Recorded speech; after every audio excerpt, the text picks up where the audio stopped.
Oui. Dédé, si il y a des convergés que pour l'élection, comité au lieu de moi. S'il fallait faire le roi, les logos vont lancer l'élection. Ceux qui vont élection ça.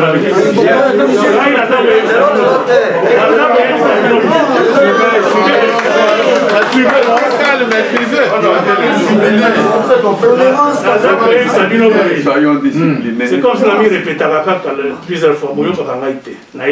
Depuis Kala, Nazali intéressé pour le président de la communauté. Nazali Mingi, pour un part Nazali et Kouki. Nazali prêt. Il y a Kotika pour voir nouvelle génération besoin. Mais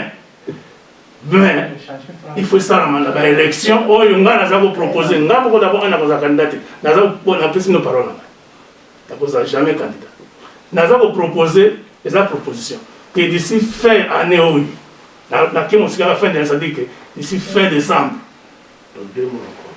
d'ici fin décembre, Bino Assemblée, communauté, à travers les médias, pasteur, la responsabilité on est organisée en haut. D'ici fin année, pour s'organiser, il faut élire le nouveau comité.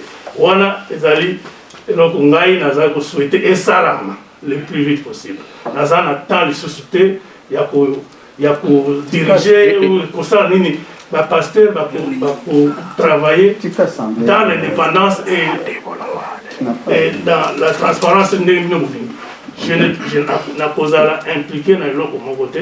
Mais la commission de la mise en place, même à la loi, donc il m'a principe à la fin de l'année 2021.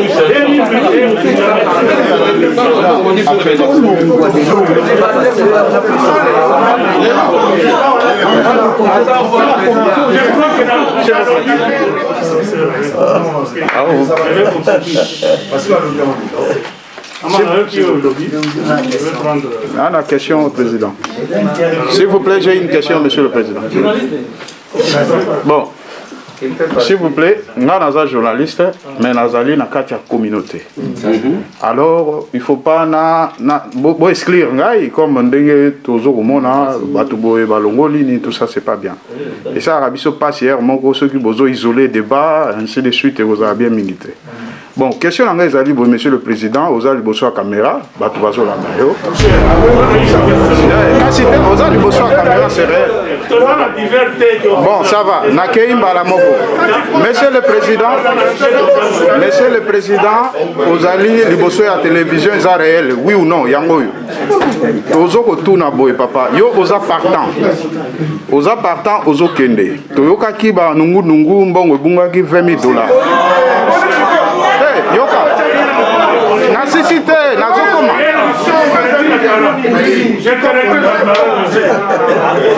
Bon, ça va. Je te retire la parole. Ok. Non, bon. Si on s'autorise après, c'est totalement souci à la communauté et on a des polémiques. Pour la collaboration sur la ça va, ok.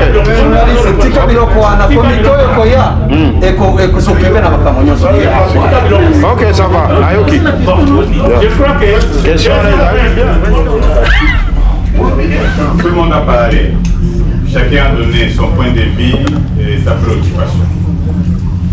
Et je suis dans les comités ici il y a quand même très longtemps. Et le vice-président Kacha et le président lui-même, ce sont mes parrains et j'ai toujours entendu Namato et Namango, ils ne veulent plus de cette affaire. C'est-à-dire, nous allons maintenant aux élections comme les pasteurs ont pris la charge. Les pasteurs n'ont pas la charge de toucher la Constitution. Ils n'ont pas la charge de toucher les statuts. Ils nous amènent à l'organisation des élections. Pourquoi ne pas toucher à ça? Parce que nous avons que 2 mois. Donc, un mois presque, le premier aujourd'hui, jusqu'en décembre, on a vu son élection. L'équipe qui va venir, ça la remise et reprise, n'a comité en place, ou ils ont en place, ça va statut, monument c'est sur base de ça que va convoquer paix et réunion pour la devant ces moyens il y a pour toucher statut organisé en gros et puis voilà. Donc c'est pas que non, pasteur, on a beaucoup de juristes. On ira encore en 2021 sans élection. Donc, quand on a besoin d'élection, on arrête ça. Non, papa, si la réponse n'a été, il y a deux questions. Réponse par rapport à la pétition. Président, s'il vous plaît, s'il vous plaît. Papa Dan.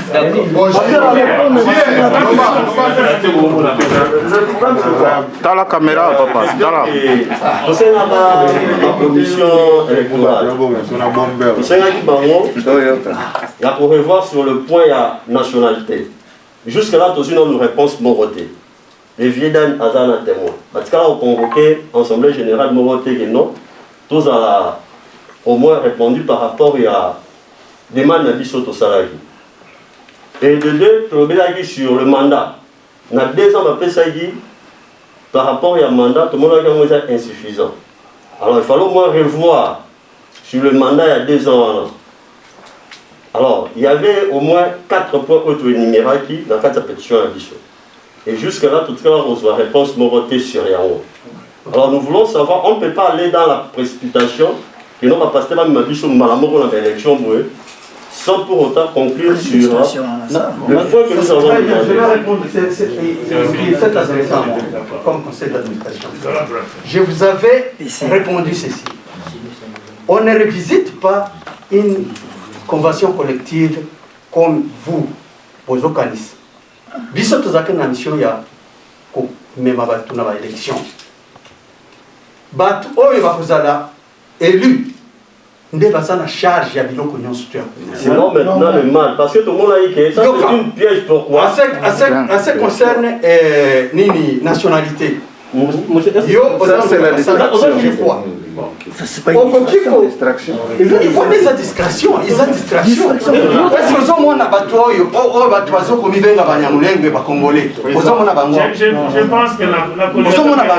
que c'est très important.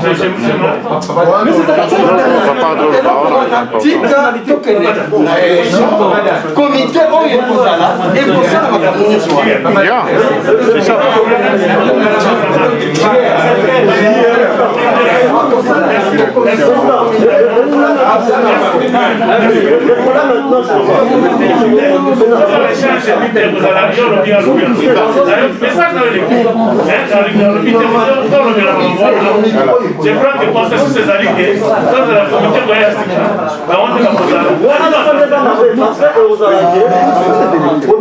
c'est ça.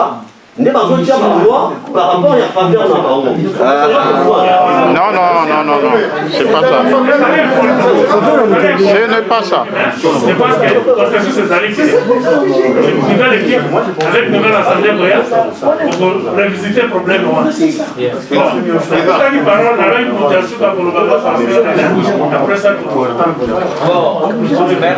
Merci Mingi pour la parole. Na ndenge ndeko alobaki nga pe na pesi félicitations vraiment na bato lokola la président Kou, président Kasha, papa Dan, mama Inès, ba o nyonso ba travailler pour na kosunga biso baza bato basala pe ba erreur, eza normal biso nyonso sala ba erreur. Alors c'était mingi na courage ya papa Dan pe ya ndeko moko na biso nyonso. Ndeko Alain, félicitations, merci Malugolobi. Il faut que jalousie. En tout cas, papa, merci de mission Oyo, la Katia Wandenge Tozali, Bopesi mission Nabasali Nzambi, Oyo Tango, Bagoponana, Nani Nana Nyabozala, pour nous sala. S'il vous plaît, Bande Konamona. il ne faudrait pas tout pour y aller mutambo et pour ici papa Dan. Vous faites votre mission, vous avez demandé qu'on puisse organiser les élections pour un nouveau bureau, un point interne. Nous ne sommes pas des dirigeants de la communauté. Nous sommes prédicateurs de la parole de Dieu. On s'arrête là. Si vous voulez nous donner les charges et diriger la communauté, nous ne dirigeons pas la communauté. Il faut vous pouvez demander la parole. Vous pouvez demander la parole. Je disais ceci. Monsieur Djouma, s'il vous plaît. Monsieur Djouma. Monsieur Djouma. Vous êtes un parent.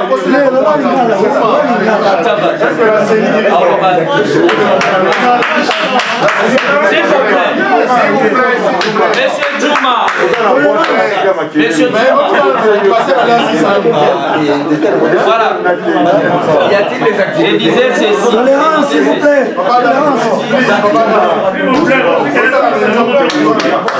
Tolérance, tolérance. Tolérance. Tant qu'on a lobby, il ne faut pas tout couper à notre piège au papa Dan Bakoui na il faut qu'on y ait une chose. Batu oyo bamatisa, s'il vous plaît. Batu oyo bamatisaka mutu moko likolo ya nzete. Amati tanga kukoya bango nde bakoseka. Nous ne voulons pas faire des choses comme tout le monde. Nous sommes serviteurs de Dieu, s'il vous plaît. Il faut que kabolaka mutu oyo na eloko nzamba tia katina. Toza bato oyo nzamba zui katina bato na ba faiblesse na biso. Mais après si biso mafuta to même. Aujourd'hui, tout le monde pointe du doigt aux serviteurs de Dieu comme s'ils étaient leurs camarades. Vous donnez la charge aux gens qui prient devant Dieu pour vous. S'il vous plaît, un peu de respect. Alors, nous ne voulons pas nous occuper des choses qui ne nous concernent pas. Nous sommes prédicateurs de la parole. Là-bas, on s'y met corps et âme. Concernant la communauté, nous prenons la charge qui nous a été donnée. On fait ce travail-là, un point très, on se retire. Ne venez pas commencer à nous... Puisque vous allez nous accuser comme d'habitude, comme les gens sont habitués à insulter les prédicateurs. Oh, ceci, alors qu'on n'est même pas là-bas. Alors, s'il vous plaît, ne confondez pas la mission. Donnez-nous une seule mission. On fait ça, on s'arrête, on s'en va. S'il vous plaît, la réunion est déjà finie. On a des différences. S'il vous plaît, à la différence, vous avez ma parole. J'avais dit que j'ai encore la dernière parole. Moi, je viens de terminer la parole. Il a parlé. Alors, il n'y a pas d'échange entre tel ou tel. Il y a c'est un organe. Il a parlé. Voilà mes chers amis de Full Power TV, donc vous êtes en direct sur votre chaîne de valeur, la chaîne d'investigation dans notre émission Tribunal. C'est une émission vraiment oyo ezako ide bandeko ebele, oyo ezoko sala ke bandeko nyonso oyo baza kolanda biso bazala informé par rapport ya makambo nini tozoko sala, makambo nini oyo tozoko landela.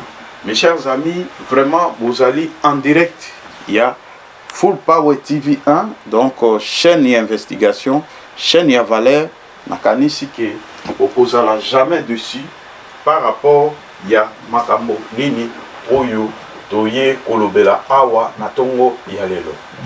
Mes chers amis, tozana makambo oyo to titré yango réflexion, donc toujours réfléchir par rapport ya réunion oyo elekaki na kati ya communauté na biso le dimanche. Vraiment sans plus tarder, na moni pende komoko ya bibiso bengi biso awa tokoyambaye quand même. Voilà. Allô Ndeko? Allô? Allô? Allô? Bonjour papa, toyambi yo awa na kati ya émission na biso Boni. Muke kimezali. Obengi biso wapi papa? Nazoya kwa na mu. Voilà. En tout cas à peine. Oyo kingai? osa vraiment assez donc voir les autres comme si vous êtes quelque part vraiment mais ce qui ozo kabiso bongo eza malamu parce que tout au parler oza en direct ya tribunal na kati ya Full Power TV 1 ce que ozo kata muke wana ekozala malamu mingi comme ça biso toyoka mingi po maloba na ekota bon déjà on a changé ce que okoyoka biso bien oyoki biso bien awana yoki ya bon tokosalaka ntango oyo olobi ngai nakotia nini mpo bandeko balanda yo ndenge situation ezali okoki kose présenter kombo eza nani papa kombo na nga Dan Mwamba président conseil d'administration ya Iowa Lynn et Johnson County. Vraiment papa John Mwamba oyo bolandi président et administration donc papa John Mwamba oyo abengi biso awa donc abengi biso justement na kati ya na mwa tobandi kaka émission ye pe abengi quelque part akoyoka biso mwa moke bon papa biso toza na kati émission ndenge nini oyebi ke émission ezali olandaki biso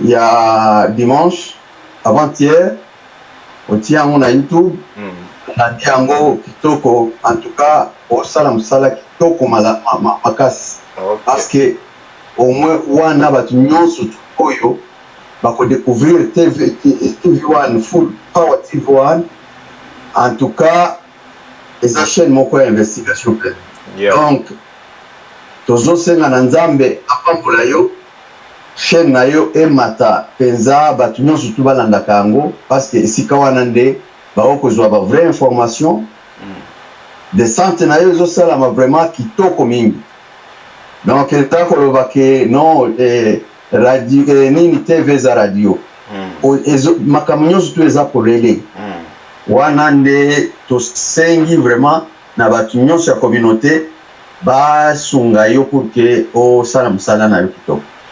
En tout cas, wana vraiment papa na biso Dan Mwamba donc par rapport na ngo nde na lingana na bengi na félicité yo nzoko ozana na émission. Merci papa, merci vraiment. Nous également bon ba encouragement na bino ezo kosala biso malamu mingi vraiment toza na kati ya émission na biso oyo tozo tourner sikoyo toza en direct sur Facebook na émission na biso tribunal donc tozo kolobela kaka réflexion to réfléchir moke par rapport ya réunion oyo elekaki na Coralville oyo ezalaki présidé na Kumu Peter donc quelque part ba réaction na yo nini ezali par rapport ya makambo wana loko bandi biso na début il fallait to peso maloba oloba comme ça tokuba émission. Par rapport à la réunion à dimanche. Oui, ma réaction à yo ezali nini question ezali boye. Par rapport à la réunion à dimanche, ma réaction à yo ezali nini est-ce que la réunion ango c'était une grande réussite ou ezalaki échec? D'après yo ko kolobela biso nini? Papa. Ezo ça nga soni mingi na kati ya yo wan ndenge toyedi en tant que communauté makambo esala makandenge wana vraiment na kati ya na biso na batu oyo bazalaki koloba ke bazali ba président ya comité depuis plus de 15 ans réunion ya ndenge wana eza réunion ya clique réunion ya communauté réunion ya famille réunion ya nini réunion na ndenge na yebi ke comité oyo esali plus de 15 ans na ndenge ikumisaka franchement na ngana puta na mona makambo ya ndenge wana te eza makambo ya soni. Bon alors papa tolingi toyeba soni yango allô s'il vous plaît alors Sony Yango eza ko se situer na niveau nini parce que quelque part d'après yo te poser question mais répondre bisote est-ce que ezalaki une réussite ou échec par rapport à yo kokolobani? Échec, bon, par rapport à quoi? Parce que communauté et assemblée wanate, comment qui assemblée, bon, naeko, quand jour il y a réunion, nde baninga batindela kingi adresse pour que na koma total soki to ko bongisa to benga ba bande ko baya na grande famille oyo communauté yebi que tozo sala union surtout pour que to bongisa communauté mais na eko kuta eza kamwa réunion ya clique moko boye c'est comme si baza na coupe na bango moko boye donc eza mawa penza na ndenge na moni rapport ya kumwa ati na ba page ya groupe WhatsApp alobi que tozaki plus de 40 au moins 40 mais bako tanga batu est-ce que vraiment 40 kokaki na sagwana bon na éviter peut-être bango nde baza na liste na bango ngana komaki na retard na demande sur demande ya baninga oyo baza na souci neti ya ngai balobi non yaka papa o tosala nyonso tout pour que toyebisa bandeko baya na grande famille soni oyo bato bazoyoka en tout cas babwaka yango na mai comme ça baya nanu tokosolola tokobongisa na kati ya famille na biso même soki problème ezali mais makambo na keko kuta puna eza ya soni pesa. Bon papa, mon problème ezali que quelque part ndenge ozoko déplorer que makambo ya soni o balobi que to bato bazaki plus de 40 personnes biso tozalaki wana chaîne d'investigation to zwaki pe réaction ya papa moko na kati ya salle wana oyo alobaki que réunion yango eza extraordinaire o ezali réunion ordinaire ou eza ndenge nini apozaki question ya ndenge wana pe alobaki nombre ya bato tozo se retrouver awa soki bato bazalaki mingi bakoki koleka 20 te donc tokoki koloba ye moko alobaki yango télévision eza radio te tokobalanse pe baimage wana bato oyo nyonso oyo bazalaki na réunion te bakoki kotala yango kaka na nzela ya Full Power TV donc bakiti pende ezalaki mingi ezalaki polele bato bazalaki mingi te voilà okoki kokoba yango wana nasali mwa rapport na ngai parce que bato oyo bapesaki nga confiance bapekisaki nga nakende na réunion wana nayebisaki bango papa il faut tokende totala soki tokobongisa tobenga bandeko baya okoki koexpliquer bango te na communauté baya comme ça tosala une grande communauté na tokende maponana sikoyo naya komona ke situation oyo nakendeli bon po nayebisaki bango non ntango nakomona makambo ndenge eleki ekoleka plutôt ngai nakoya kopesa bino restitution ya situation ya événement ndenge nini elekaki ya mwana ngai nasali rapport na ngai par rapport na rapport na bango nakanisi nakobalanse yango eza na audio lingala na nina nati yango na Swahili bato oyo bayoka Swahili lingala te bayoka pe ne makambo nini elekaki kuna parce que bato ebele oyo ba désavouer comité wana bayokaka bamususu bayokaka lingala bien te il faut sikona lobango na Swahili po bayoka on a évi que Swahili na nini na lingala en tout cas c'est toute la communauté congolaise mutu moko te akolobake ayoki monoko oyo te vraiment papa audio wana ezo na kotindela yo yango otia yango na chaîne na yo pour que parce que bato ebele bakomi kolanda yo na yebi alors bayoka oyo na lobby rapport nini napesi mpona moi concertation en famille ou clique ou clan langa na yebi te comment nakoki koqualifie yango bon yango wana nde ayoka ndenge nini toyokaki makambo kuna na ndenge nini se déroula. Bon, bandeko mingi pe batindeli biso bakomeli biso balobi ke balandi vidéo na biso, mais par rapport ya ndenge réunion elekaki baza na regret mwa moke ya komona ke ba question ezalaki taillé sur mesure, ezalaki na groupe kaka ba individu o misusu même soki asengi te ye moko na ndenge na yakoki koloba sans ke bakata ye maloba, yo okoki koloba nini? Ya omoni kumu c'est son habitude. Eza habitude na ye c'est que yango wana na qualifiaki réunion wana comme tokendeki nde na monde ya ba aveugle là où les bornes sont rois. Donc comment à se considérer kaneti yé vraiment des rois ya ba aveugle. C'est comme si ba toazo ba mona makambo ya sala kate on va kende kuba soutenir la cahier. En tout cas, c'est comme si ba mona makambo wana.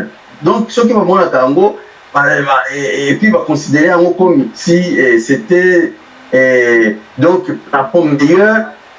En tout cas, baza musika. Mais biso batu ya misumi balé toujours ya tout ça va non oyo eza bien te. Bazo considérer biso nde ba aveugle sikoyo par rapport na bango ke bango bazo nani bon nazo conduire bango bien et pourtant biso nde toujours mona bango bazo mona te.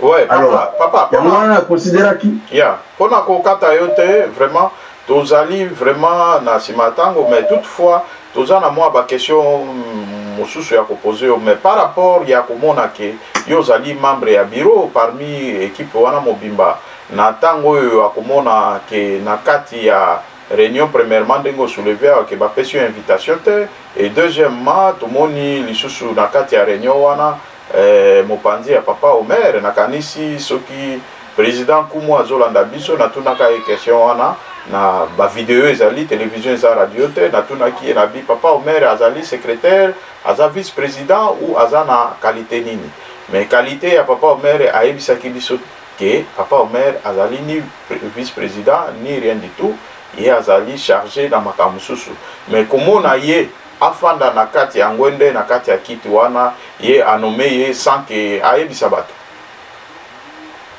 Yango wana soki nalobi ke vraiment ezaki monde ya ba aveugle où les bornes étaient rois, c'est par rapport à cela, parce que biso tozali conseil d'administration oyo bino ba membre ya communauté botiaki biso pona komema bino na mpona. Alors tango babengisi disons bandeko oyo baza na souci ya communauté babengi yo balobi papa Daniaka sikoyo bato bakomi na point ya rapport ya conseil d'administration. Nazaki na parking wana nazozela et puis nalobi na kodecevoir bandeko na koti. Oh naya komona kuna liboso nana kanisa na okusa équipe nyonso ezali wana parce que Kasha azalaki wana, Ines azalaki wana comme secrétaire na biso ya conseil d'administration, et Jimmy azalaki na kati na Peter oyo vice président ya conseil d'administration ye pe azalaki na kati na kanisa ye na kokuta bango kuna liboso. Mais à ma grande surprise naye komona Peter liboso na Omer. Alobi bato oyo bafandi awa bazomona makambo oyo te. Et puis comme alobi à l'ordre du jour un seul point tokolobela makambo ya élection.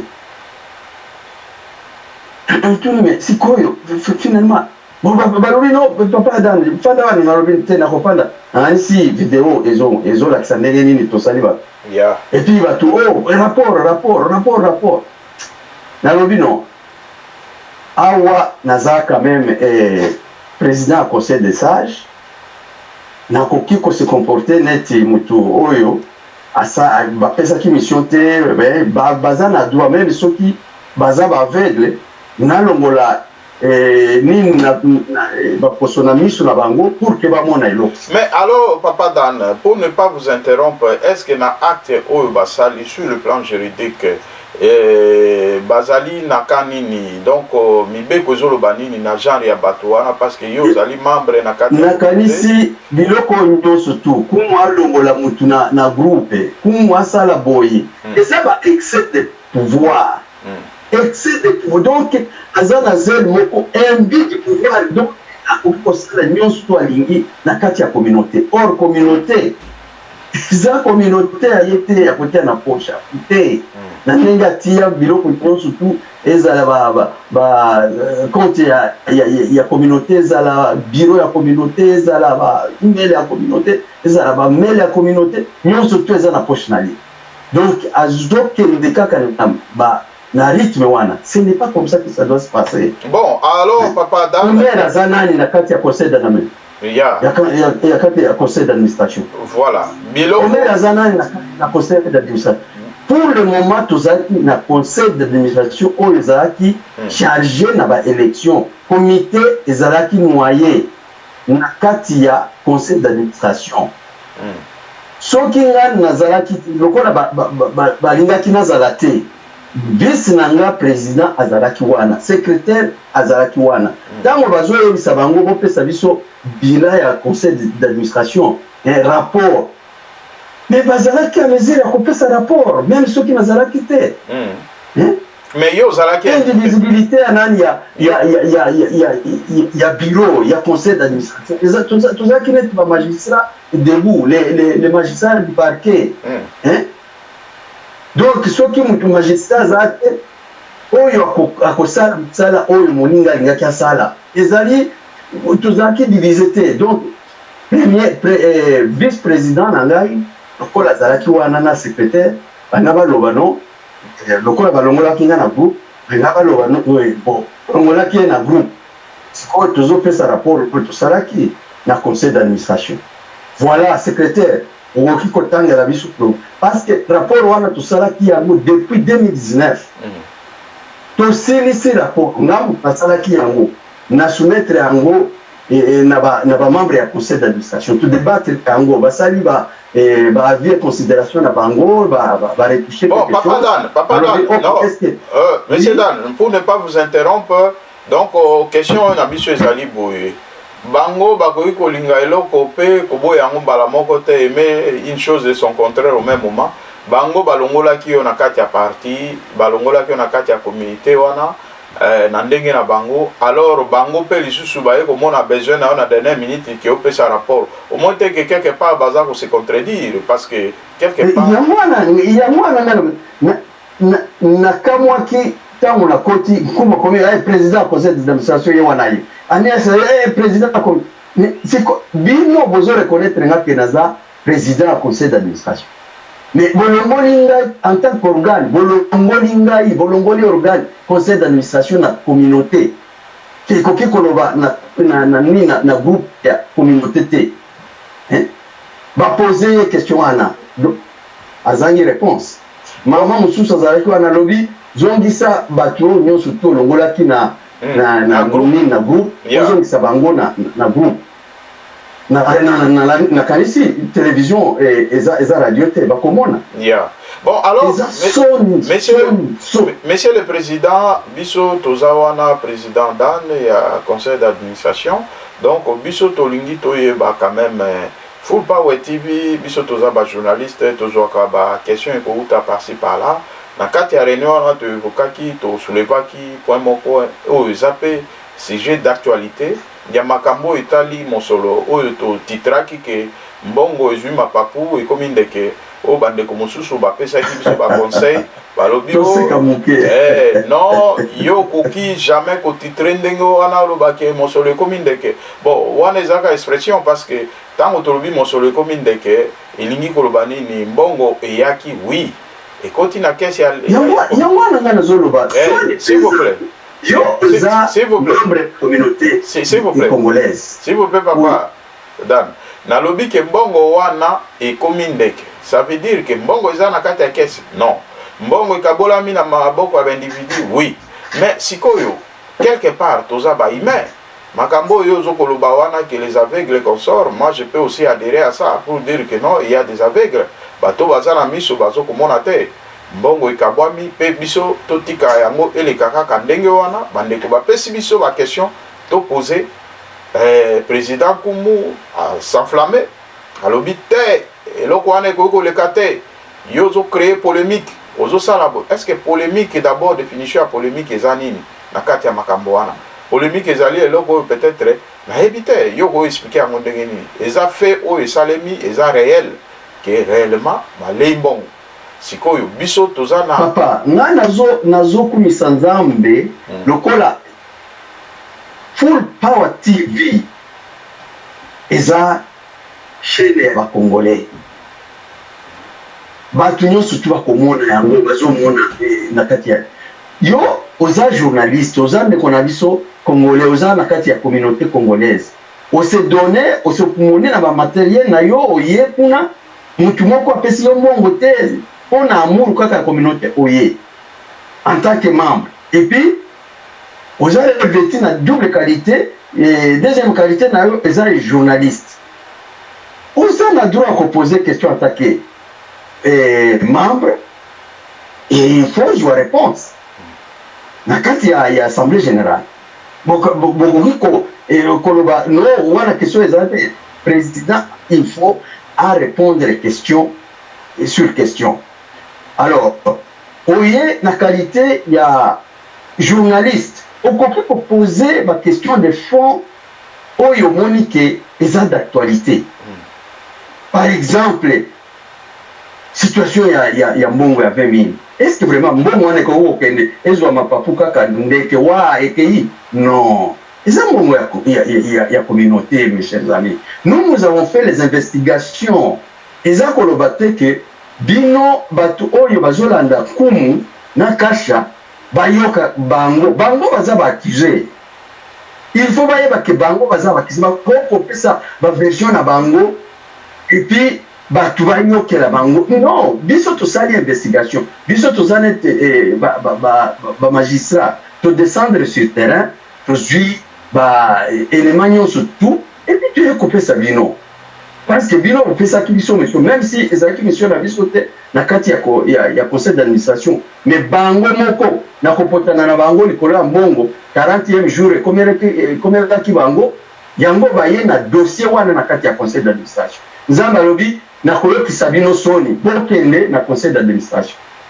baye na dossier na kati ya conseil d'administration na nani statut wana na lakisi bango article soki eza 20 bokolingisa nga na lakisi bango ba ressource ya communauté eutaka wana oyo bazali koloba Kasha lobi non oyo mbongo namona tomonaki kaka topesa communauté moninga alobi non mbongo eza ya communauté te eza ya biso oyebisi bango non bozwa ata 25% botia oyo mosusu na kati ya kesi ya communauté baboyi tomati ti na 40% pendant 6 mois tozodiskite kaka wana ti baboyi Kasha ye akoloba naza flexible na makambo nyonso to au conseil d'administration koloba mais aye kochange baposition ntango pasteur Alain Chapin bakoti na kati ya makambo donc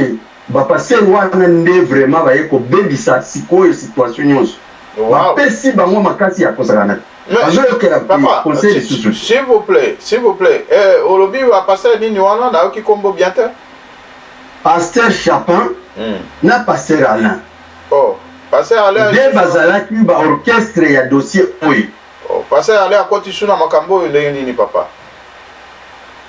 depuis nga nabengaki nga nasalaki nyonso tout pendant 6 mois nazosala négociation pour que trouver solution na kati ya conseil d'administration conseil des sages mais eye kobeba sikoyo na makasi ntango bato wana mibale bapaster oyo bazolinga basalisa baélection oyo bapesi bango pouvoir ya kosalisa baélection ya Kumu na Kasha parce que eza clique na bango nde baye kobebisa mpenza situation naye kolakisa bango texte nalobi ressource ya nini ya communauté papa s'il vous plaît papa président Dan tolingi totuna mwa ba question tiki ya biso mwa temps Est-ce que naokoloba mpona ressource naokoloba mpona ressource tout d'abord avant question na yo loba na makambo ya ressource. Oui, ressources ya communauté selon convention collective na biso statut charte na biso ou bien constitution na biso ya communauté congolaise. Et lobby ba ressources ya communauté ekouta wapi liboso eza ba biso ba membre to kokotiser ya mibale ba biloko oyo bapesi ba organisme banini les deux élèves ya misato eza ba biloko oyo de toute nature oyo ba représentant na biso, c'est-à-dire le comité directeur oyo kozwa na kombo ya communauté et soki baza na mission ya communauté eza individuel te, soki bango mibale par exemple baza na mission ya communauté oyo nyonso tu eza ya bango te, eza privé te. Soki ezalaka privé mutu na mutu alinga asala privé, mais dossier oyo eza na kati bakendeki bango mibale mpona dossier moko na dossier wana nde eye kopesa biloko wana nyonso. Na quatrième nini ressource ezali nde ya suka ezali communauté kokosala kama activité commerciale mpona kozwa mwa misolo mpona kobongisa communauté. Voilà les 4 ressources ya communauté. Sikoyo mbongo oyo bakende kozwa de toute nature, balobi basouligner de toute nature, et puis balobi na article mususu ke les membres du comité directeur na ba membre ya conseil d'administration bazo sala musala na ya communauté bénévolement. Yeah. En tout cas baza na salaire te. Bon, boni bango bango kende baza na mission bango mibale nos représentants, ceux qui nous représentent vis-à-vis des tiers bakeye na mission oyo eyebani ya riwa ndeko ti baye kopesa rapport partiel siko par rapport financier ale ekomi mobulu. Mais papa Dan, s'il vous plaît, président, au moni bandeko bakomelaki biso batinde biso ba question ya koyeba kombo ya ndeko oyo akufaki, est-ce que koyebisa biso eza ndeko nini wana basala eza ndeko pipo abandaki kofanda wapi? Bon, nakanisi na ayowasiri soki na ayowasiri no korafe ayowasiri. Yeah. Donc papa eloko ozoloba wana eza très important. Ozokomona te que quelque part makambo oyo ekomi lokola na baélection elekaki na Congo kuna ya bamalumalu na banani tout ça là.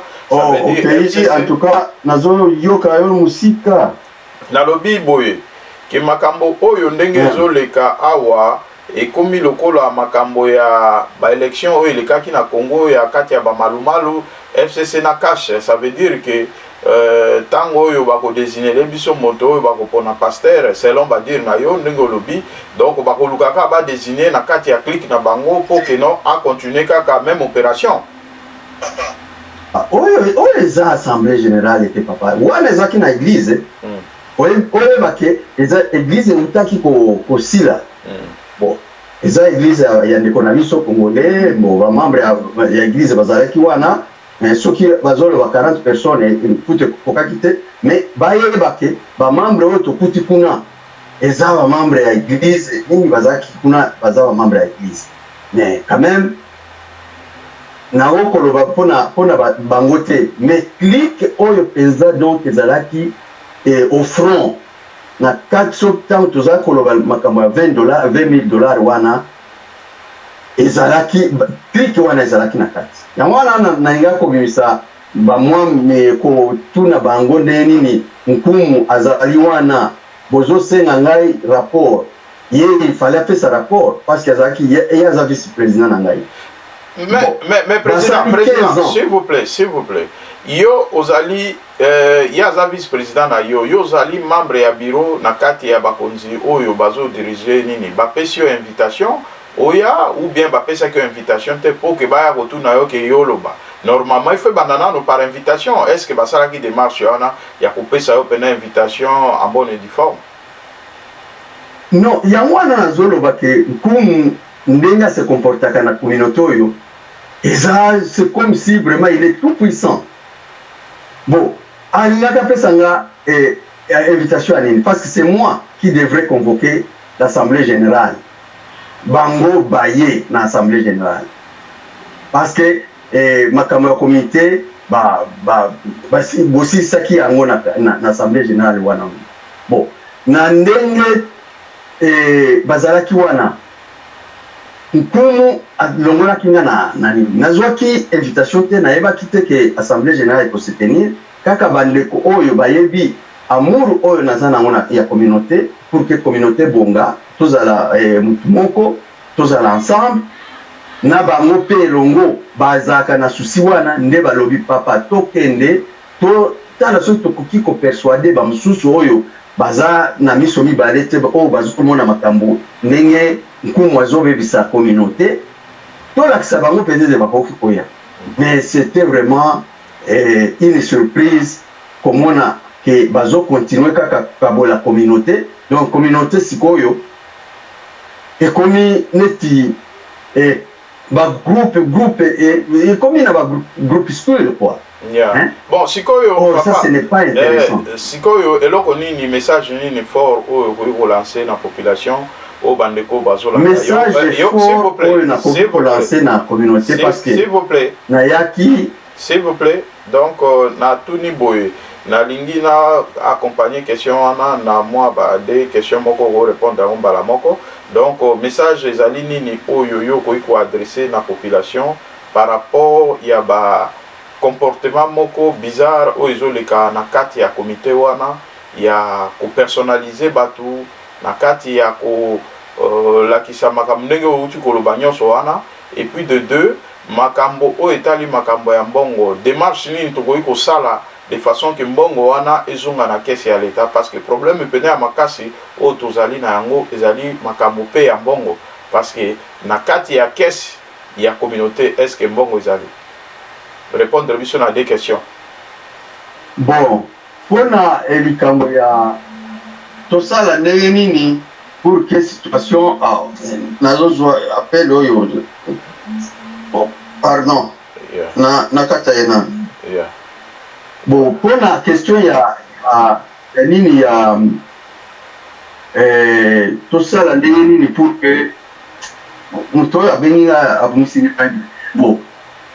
On a makambo mosolo na poser une question par rapport à makambo mosolo donc osala démarche nini oyo ko permettre biso que mosolo wana ezonga na kasi ya kesi ya communauté po makambo ya kosala mosolo eza ebele toza na bureau te toza na adresse te toza na makambo ebele te finalement tokosala ndenge nini po mosolo ezonga oza na tribunal ok question na eza mutuna na eza kitoko mingi bon omoni bandeko ba donc bazo continuer na ko diviser communauté pona intérêt kaka ya po batu na bango makambo ya mbongo oyo omoni intérêt c'est diviser pour mieux régner yango oyo batosala donc bayebi ke batu bakongomani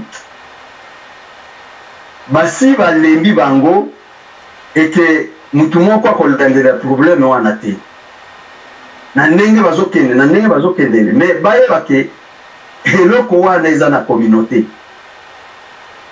lelo ekoki kozwa disons babombi yango mais lobi mutu oyo akoki kozwa communauté en charge akotunaka bango na kati ya communauté mbongo oyo bozwaki boye tout d'abord eza ba 20 000 wana te kaka obie ba 4% ba translate te ba mbongo mususu ezalaki kasha zalaki na mbongo wana tango tozalaki na réunion balobaki ke ayaki mais TV eza radio te kasha azalaki na mbongo wana pourquoi apesaki mbongo wana na conseil d'administration te azalaki nango wapi papa tolingi toyeba na kati ya malete oyo asimbaki wana mbongo ezalaki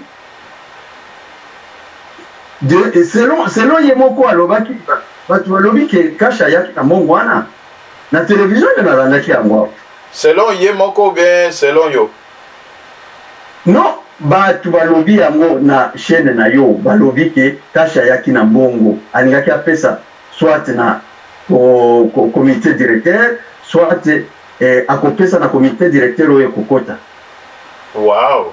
Omoni balobaki yango landa nini na yo bien okomona ke balobaki ke azaki na mbongo na mitunaka.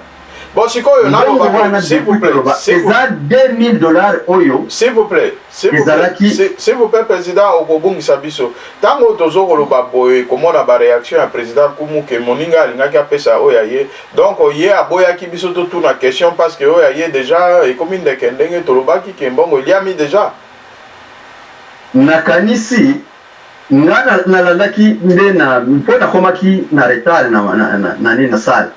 Siko nne nazola nalandaki na chaîne na yo makambo nyonso tu oyelekaki avant ngana komo. Yeah.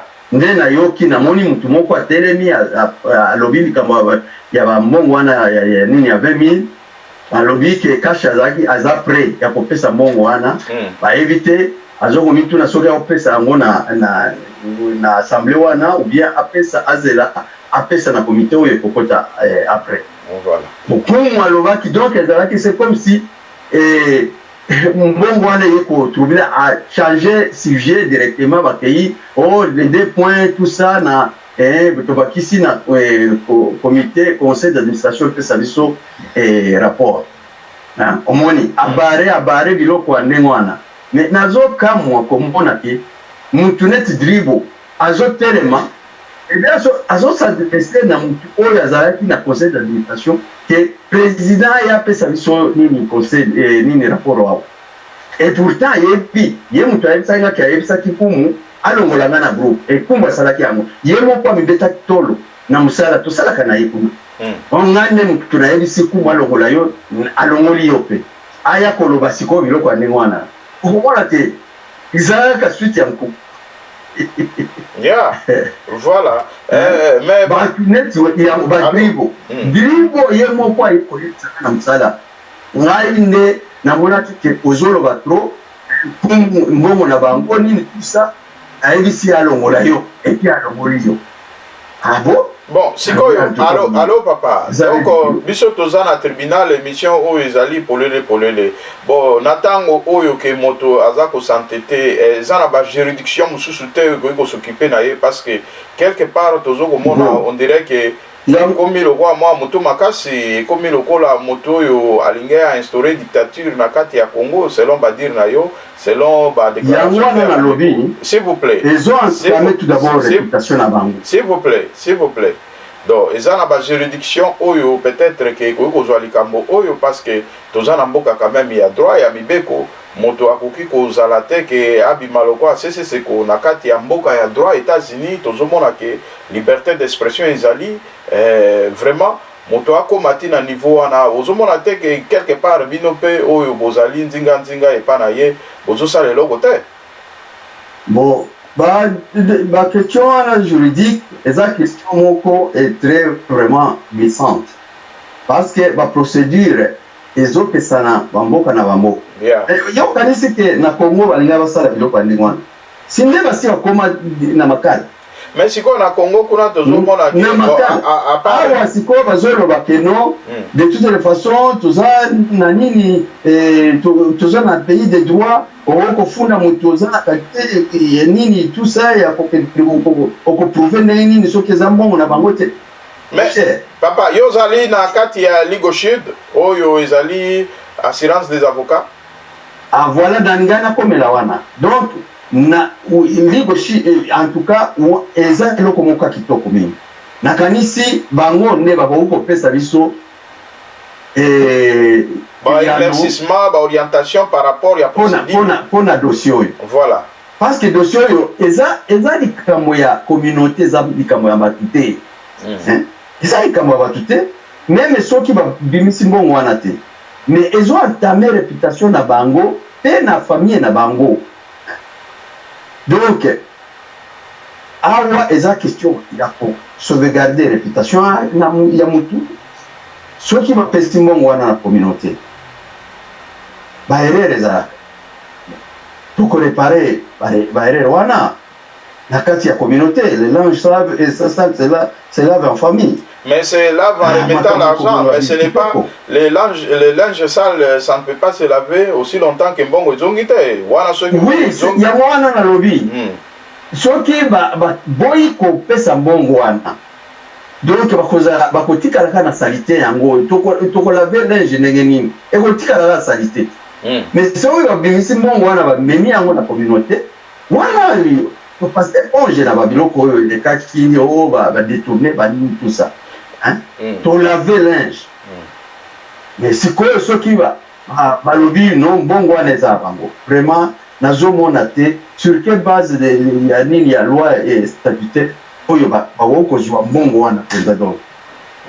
Voilà. Mais papa toza toujours na yo pona koloba makambo etali ba avocat mboka ya mibeko. Si il y a une infraction est toujours infraction. Quel que soit mboka o tozali, oyo nyonso ezali ya ba détournement ainsi de suite, ezali kaka détournement. D'où soki ke bokomona parce que ezana bande komusu balobi ke makambo wana vraiment ezoko pesa pasi, bango baza ko observer bango kaka na mosika mais bakotia bango contre mi au cas où mbongo ezongite. Sikoyo yo okoloba nini pona bande ko wana tozui penda ba message ya bande ko ebele ba komeli biso malgré bazolinga koloba na audio te mais ba biki toza na liso toujours na émission na tribunal par rapport ya makambo nyonso ezoleka parce que soki bango ba pesi mbongo wana te ba kokenela bango tina suka yo ko koloba nini. Ouais, bien. Oyebi na droit balobi que pour rester en justice il faut tout d'abord ozala na qualité, ozala na intérêt, na objet yango, ce qui ezali en nature ou bien ni tout ça, il faut ezala. Alors, intérêt et koki kozala. Qualité à coster en justice. Yango wana na lobi ke awa epa tozali na éviter procédure ezala ndenge parce que ngai naza membre ya communauté yo za membre ya communauté eloko ya communauté eza eloko communautaire tozali ensemble toza na droit sur ya eloko wana toza na droit ya poursuite mpona eloko wana bon awa nayebi te soki qualité ezali mutu oyo azo représenter communauté vis-à-vis de tiers n'importe senga papa biso ndenge tozali awa pona kokata yo te tozali ba associé actuellement ya Ligue Shield oyo ezali na kati ya défense ya ba avocat tolobi ke normalement problème ezali ke ba loi nyonso ya mboka quand on parle d'une infraction cette infraction est infraction partout. Vous comprenez? Malgré la différence, mais dans la Ligue Shield, ils allaient na ba conseil des avocats. Ça veut dire que au fond de mon mais au tout quand même comment la loi na bango ekotambolaka. Mais bien qu'on a bango lobinini par rapport à l'infraction, à détournement, par rapport à l'infraction à ceci, bah couper ça conseil, bah quoi ça que tala, etambolaka boy. Bah quoi expliquer au pays lisusuke. Est-ce que eloko bango basali ça constitue une infraction? Oui ou non? Ne okoyeba. Mais c'est une infraction la dernière fois. Oui, c'est une infraction, mais c'est quoi? Mais c'est détournement. Des fois, il y a des fonds publics et il y a communauté. C'est détournement plus simple. Parce que les manières il y a détournement. Donc, il y a des familles, il y a des preuves.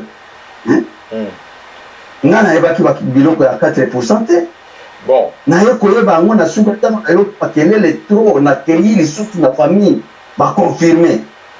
Wow. Omoni ke ba biloko ndenge wana famille yango moko lobi non wana tuka toyebi ke mbongo topesa ki pona communauté. Eza pona bango te bango baza représentant to na to kende mutu na mutu oh yo en tout cas wasaki biso dala $5 $10. Non.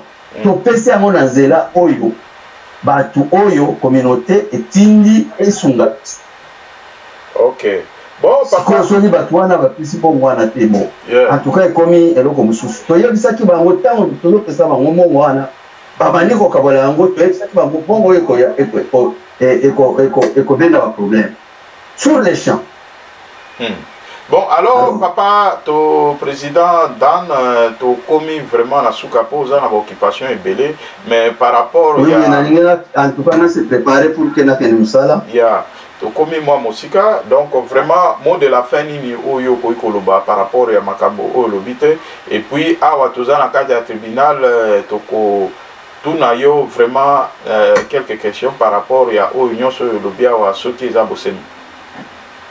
Oui, le mot de la fin, nakanisi ke bandeko bazongela disons bomoto, hein?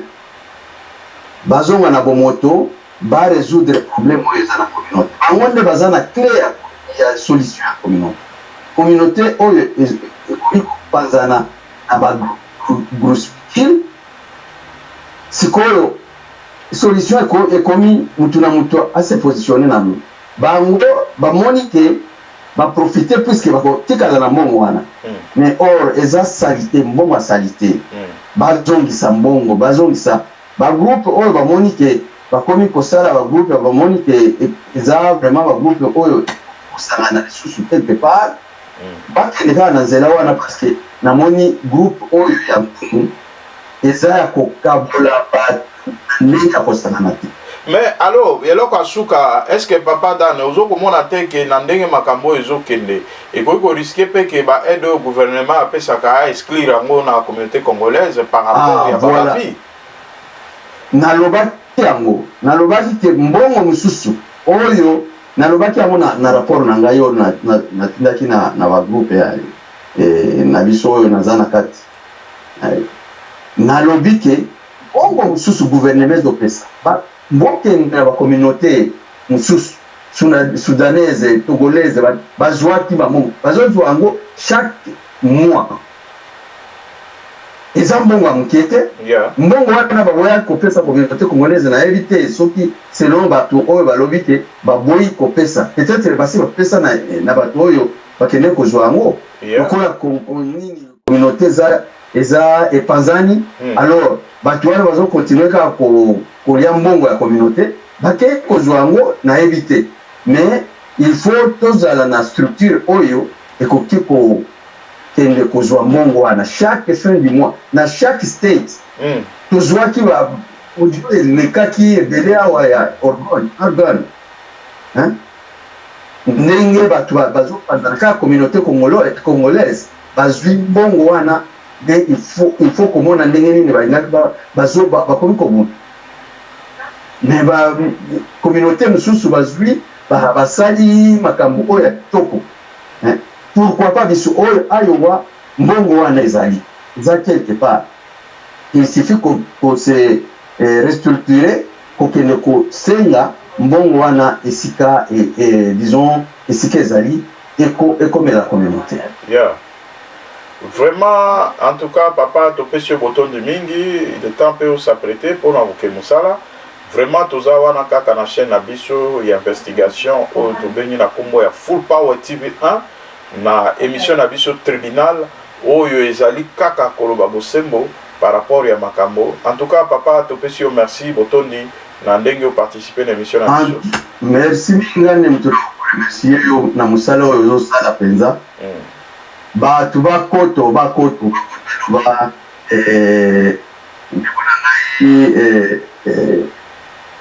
oyo aza na poto nani boya bokoto na Full Power TV 1 bokoyeba makambo nyonso to oyo ezoleka na ayo wao nazwi message ya ndeko moko akomeli biso awa bengi biso na niveau ya Washington DC, alobi en tout cas, merci beaucoup papa pour votre information. Good job Full Power TV 1. Donc, bande ko ba ko mela biso ba côté belé. Omoni bato akomi.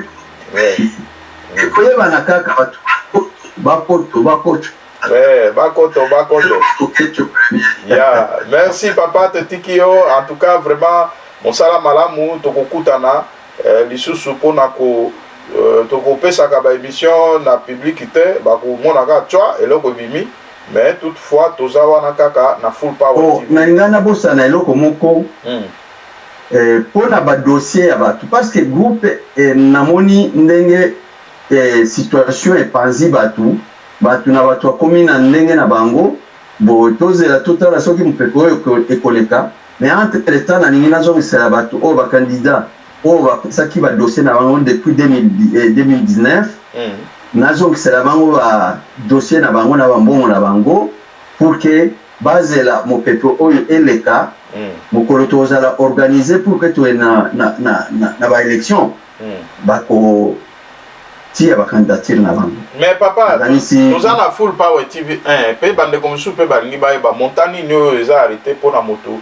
a passé na candidature peut-être ya mokambi donc au président ya communauté congolaise bopesi montani ya tomonaki ntango wana toyebisaki na présidence na baposte oyo ya poste clé à part badépartement présidence ti secrétaire trésorier bango nyonso tu ifale bapesa $50 na kokotisa dossier non remboursable.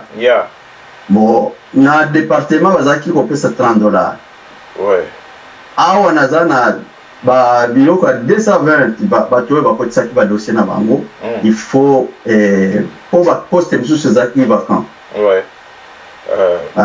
Mais normalement prochainement tokolobela pe nombre de personnes déjà bakotisaki bazali combien? Oui, tokotambi bakombo ya bato oyo bakotisaki badossier na bango ezali na rapport oyo nyonso tu na linga na ntango oyo boyo rapport bazosenga rapport et puis rapport na ye nango rapport nini nakopesa napesaki yango 2019. Voilà.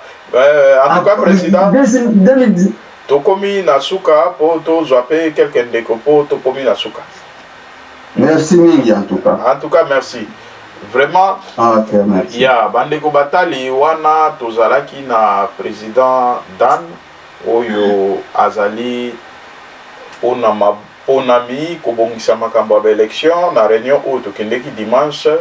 Vraiment bandeko oyo bazalaki wana bandeko ebele balobi oh non il faut qu'on destituer équipe Mobimba donc on faire partie équipe ya président Kumu parce que basali eloko te y compris na président Dan conseil d'administration bango nyonso il faut tomber.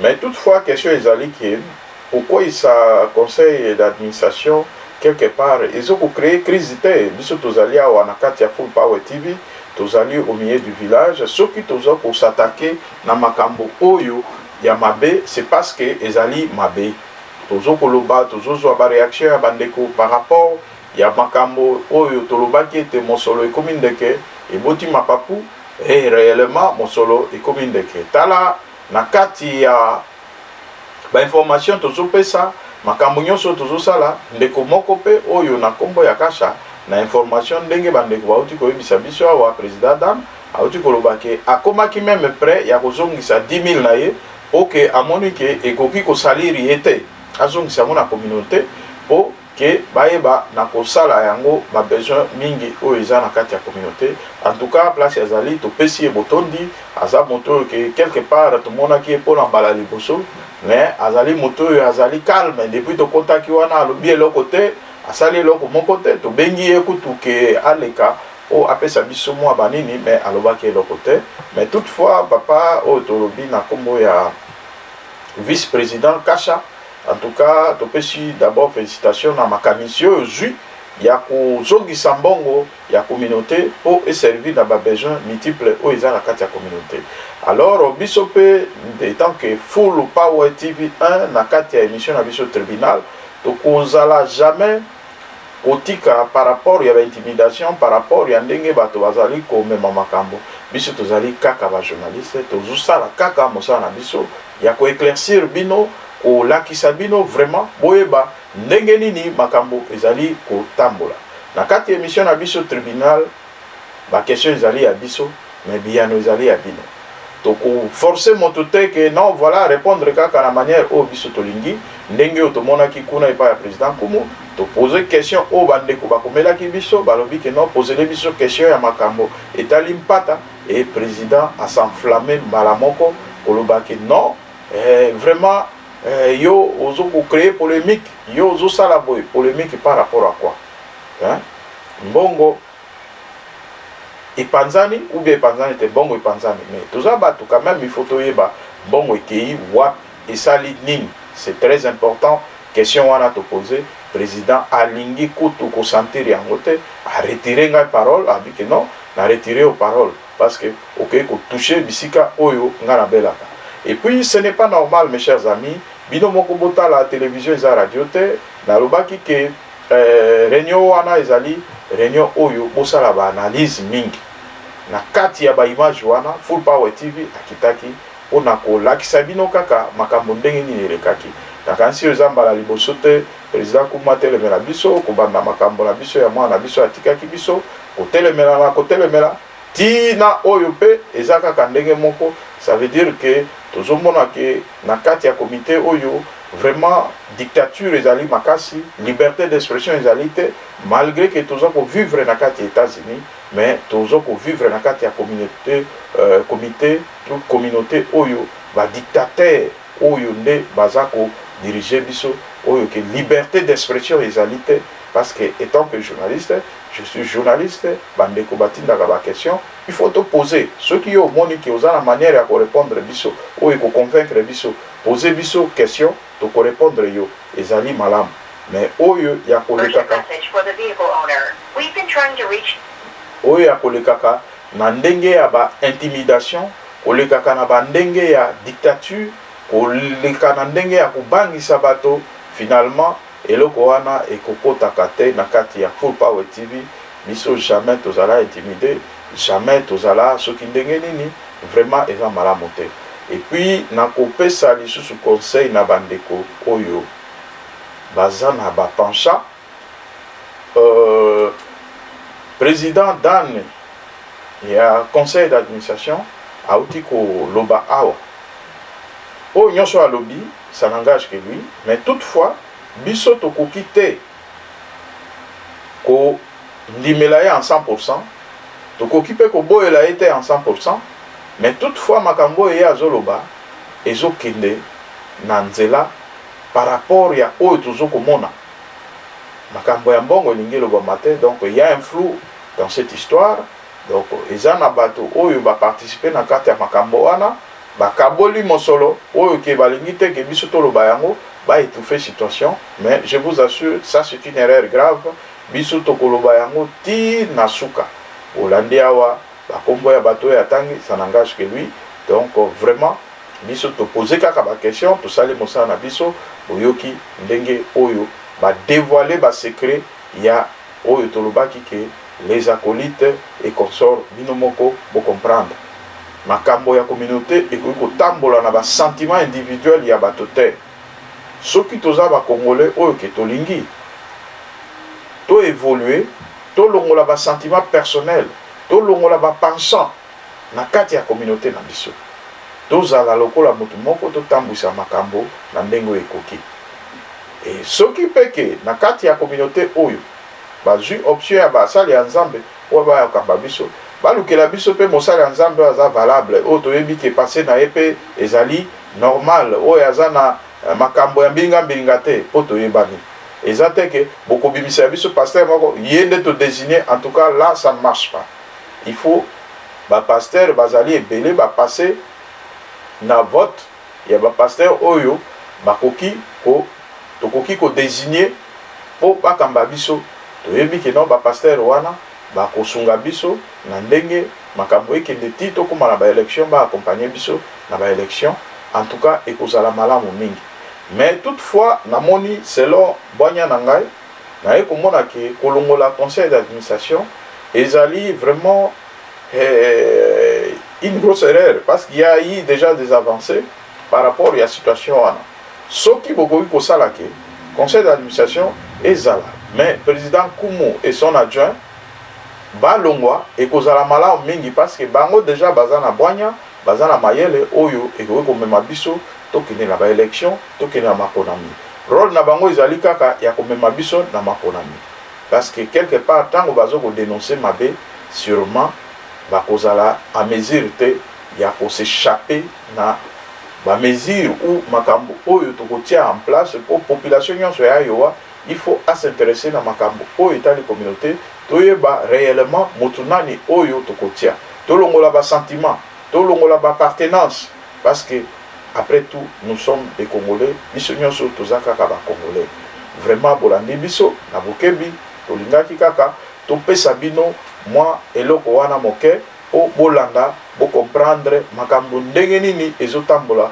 na kati ya communauté na biso et quelque part toza lisusu na émission na ndeko moko oyo ke soki nzambe asungi dimanche tokozala na émission oyo tokolobela makambo pe oyo etali mboka na biso minembwe parce que ezali mboka oyo ye mpe azali moto ya kote kuna ayebi makambo nyonso ndenge ezali ameka koexplike biso mpe ndenge nini makambo ezali tokolanda yango kaka na Full Power TV 1 na chaîne na bino ya Valeurs Tribunal oyo ezali émission oyo eza kobouge émission oyo ezali au milieu du village motu oyo akomona biso mabe seke yembe aza mabe po ba question tozoko poser eza ba question tozoko lokota te eza ba question oyo toyoki toboyi to murmurer toye totuni bino bopesa biso réponse oboyi kopesa réponse c'est lui qui c'est sans piquer connaît l'affaire donc ça veut dire que bino moko boyebi que réellement titre topesa ki mosolo comme ndeke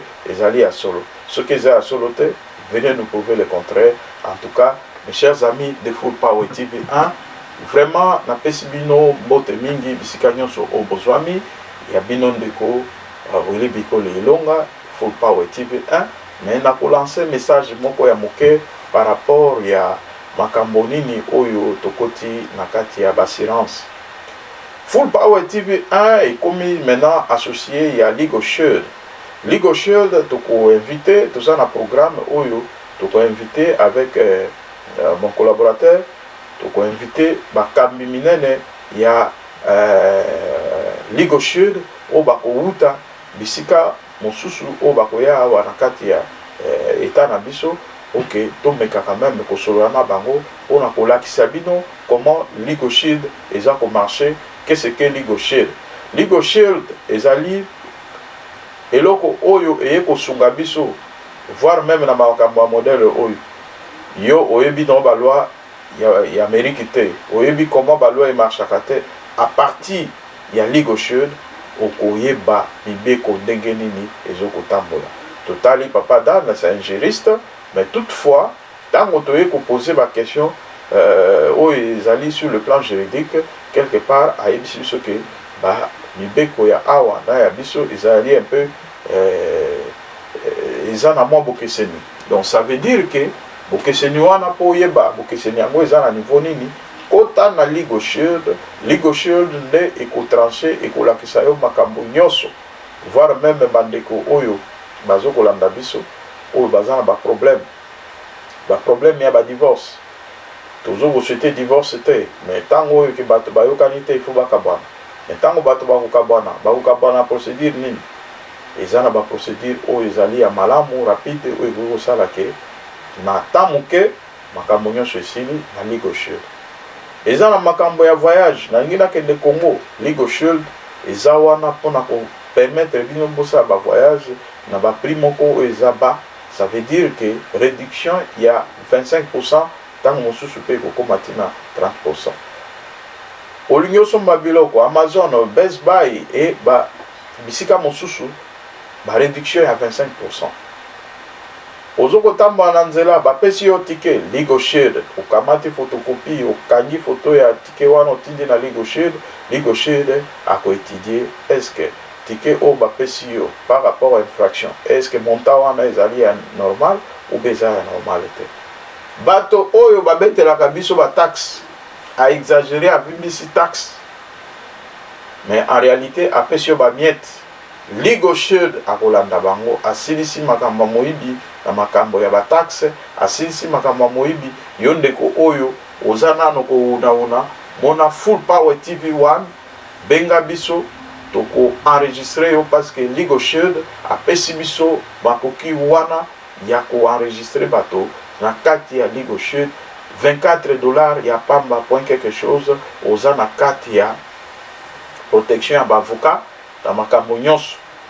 Donc vraiment, mes chers amis, ils arrivent vraiment eloko ya malamu, où ils peuvent permettre bino, na makambo ebele, ils ont avantage ebele, tous ont option ya ba business. Hein? Tous ont option ya business pe na kati, en tout cas, bandeko mususu ba canceler misala mususu ba fani na ndako bazo sala kaka makambo etali gauche azo futa bango olika même tango ba bandai ko sa musala. Donc o nazo ebisa bino ezali vraiment blague te, c'est du sérieux eza makambo ya solo. Bino nyonso bokolanda vidéo oyo boyebake biso tozali ba associé na kati ya Ligoshire. Ligoshire échanger ba vie à bateau belé, pourcentage ya ba congolais ba noir eza moke par rapport à mindele bazana kati, ba américain bazana kati, ba nationalité belé zana kati. Vraiment na ko tindela bino link na ko tia ngo même voir même na Facebook ce que côté eza simple, ce que yebi anglais te o bengi biso. Au côté o s'inscrire papa na link o to ko tindela yo comme ça ceux que s'inscrire o yuti na Full Power TV 1 link mo susute. Parce que biso awa tozali na kati ya Full Power TV 1 na kotinda link wana okomona ezali na adresse email na ngai oyo bakomi Willy Bikoli bokolanda yango na kotindela bino comme ça boyeba ndenge nini tokoki kosala. Mes chers amis, natiki bino mais eloko ya suka yo oyo ozokomona ke o défendre makambo eza na nzela te, c'est le moment. Communauté eza na importance monene na kati esika bato bafandi. Soki communauté tamboli malamu te, makambo ebele ekozala mbelinga mbeli. Biso Full Power TV toza wana oyo chaîne oyo topesi yango na disposition ya communauté. Ça veut dire que oyo eza chaîne na bino pour soutenir yango o tokopesaka kaka ba information sur soki ngungi nde aswaki moto tokoki koloba te oyo aswi ye eza libanke. Non, ngungi aswi moto tolobi ngungi aswi moto. Même na kati ya communauté, même na kati ya comité wana moto nyonso oyo akosala mbeba aza na kati ya tribunal émission na biso tokotuna ye soki mpe alingi droit de réponse akoya ko s'expliquer liboso ya bino bandeko na biso oyo bolandaka biso à tout moment oyo boyeba makambo nini eza koleka na kati ya mboka. Mes chers amis, je vous aime bien. C'était à vous, les humbles serviteurs, Willy Bikoli Ilonga, de Full Power TV, dans notre émission tribunal. En tout cas, soutenez-nous, soutenez-nous. Nous travaillons avec nos moyens de bord, mais toutefois, contribution à bino, et kozala malamu mingi, na ebike, bandeko mingi ba utilisaka ba téléphone kaka pona kobenga, ainsi de suite, mais toutefois, tokolakisa bino ndenge nini pe okoki kosabone, ndenge nini okokotia link, de façon que ceux qui te tindent eloko et s'afficher par d'ailleurs. En tout cas, merci. Natiki bino, boutika la malamu, vraiment boutika la malamu. Boutika la malamu, nzambe azana bino, nzambe apesa biso makasi, vraiment to réfléchir. Ce qui nzambe apesa biso makasi, tango mususu lobby tokozala toujours na kati émission na biso tribunal pona kolobela makambo oyo Italie communauté na biso tokotia pe téléphone ouvert. Moto nyonso oyo akozala na posa ya participer à l'émission, tu retiens le téléphone ouvert, toujours la réaction à bino. Merci, à la prochaine occasion. Bye.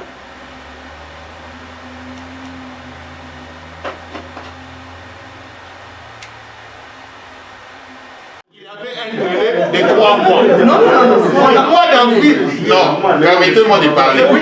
Du mois d'avril au mois de juillet, c'est combien de mois? C'est 2 mois. C'est 2 mois. C'est nous qui avions travaillé comme ça. C'est pas voilà. Il y avait 2 mois. On vous avait donné 2 mois pour organiser les élections. Vous n'avez pas organisé les élections.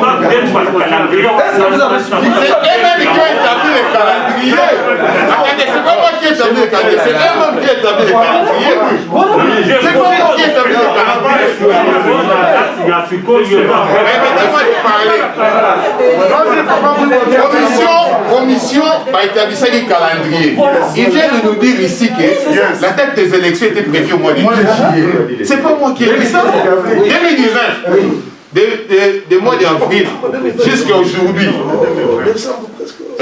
novembre 2020. Je crois que c'est plus de 19 mois. Plus de 19 mois. La commission était incapable d'organiser les élections. Ils ont échoué totalement dans leur mission. Totalement. Et vous allez encore accepter de va continuer pour voir ça aller. Non. Ok, voilà.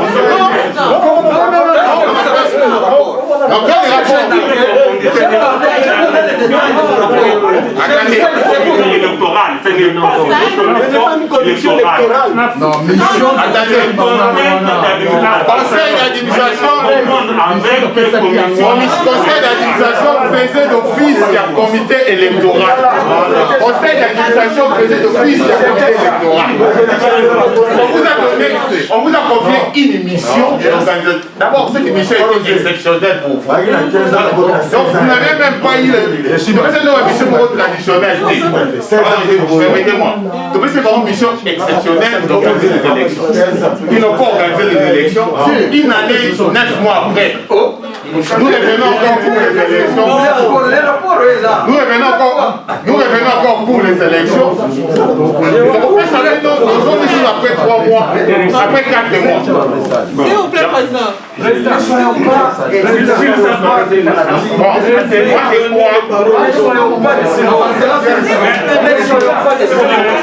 Assemblée. Moi je crois les conseils d'administration a échoué dans cette mission. Organiser une élection, on disait toujours les comités directeurs bloquent. Non, ils bloquent. Attendez, les comités directeurs bloquent les élections. On a confié cette mission à un organe Mongo qui était neutre. C'est ça. C'était le conseil d'administration. Il devait nous conduire aux élections. Vous devez savoir que les comités directeurs étaient dans le conseil d'administration. C'est ça le problème. C'est là comme les statistiques stipulent que les conseils d'administration est constitué des présidents et des vice-présidents. Moi, je souhaite la dissolution de ce conseil d'administration, même dans sa forme actuelle. Pourquoi nous allons maintenant mettre en place une nouvelle commission qui est neutre et qui peut nous conduire aux élections. Oui, c'est ça. Parce que cette conseil, parce que cette conseil d'administration, parce que cette conseil d'administration, parce que cette conseil d'administration, attendez, on nous dit le conseil d'administration est composé des membres dont le président et le vice-président font partie de ce conseil d'administration. On m'a dit ici que le comité directeur a empêche l'élection et que ça va tenir. Donc quand le président et le vice-président fait partie le conseil d'administration, il ne peut pas nous permettre de faire les élections. Donc le conseil d'administration est incapable de nous amener aux élections. C'est ce qu'on peut faire. La dissolution de ces conseils d'administration, comité neutre, comme le mission de l'élection. Sinon, on va compter comme on a retourné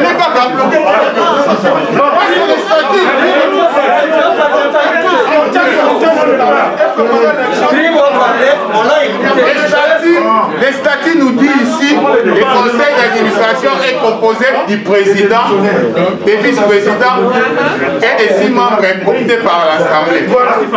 Si on laisse toujours cette mission au conseil d'administration, les présidents et les vice-présidents seront toujours dans cette équipe. Il faut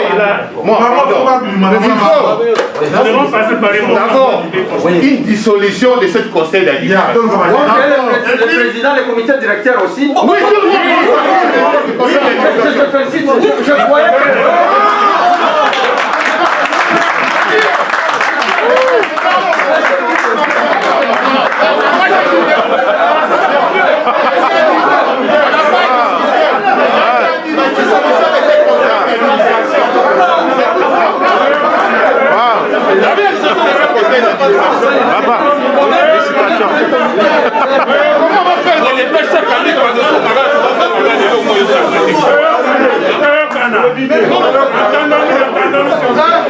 Attendez. Il ne faut pas confondre ce qu'il a dit. J'ai dit la dissolution du conseil d'administration.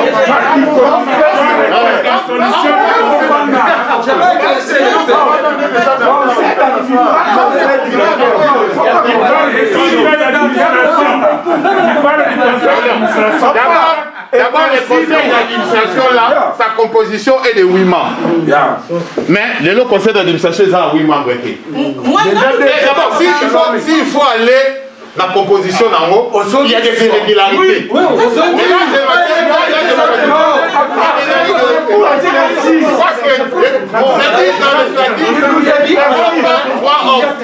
sont les femmes?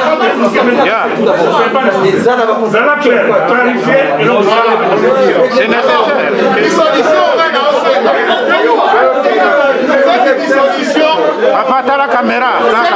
Cette dissolution est dite d'abord par l'échec de l'échec de la mission de PCI Bango, ça c'est le côté.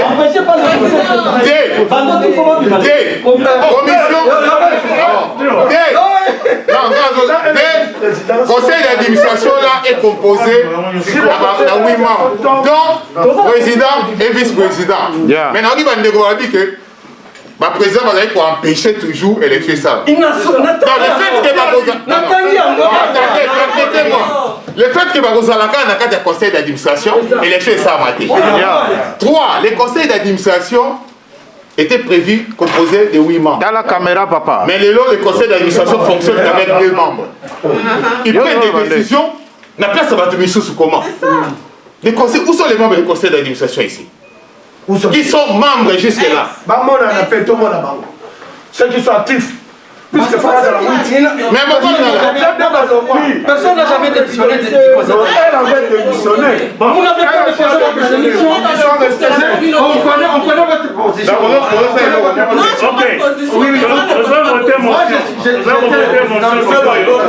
connais tout le monde.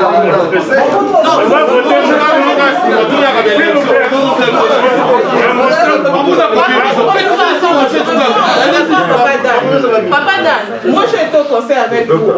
Et de la même manière, vous avez dit que vous êtes ici pour l'amour de la communauté. C'est de la même manière, moi je suis ici, c'est pour la réussite de cette communauté.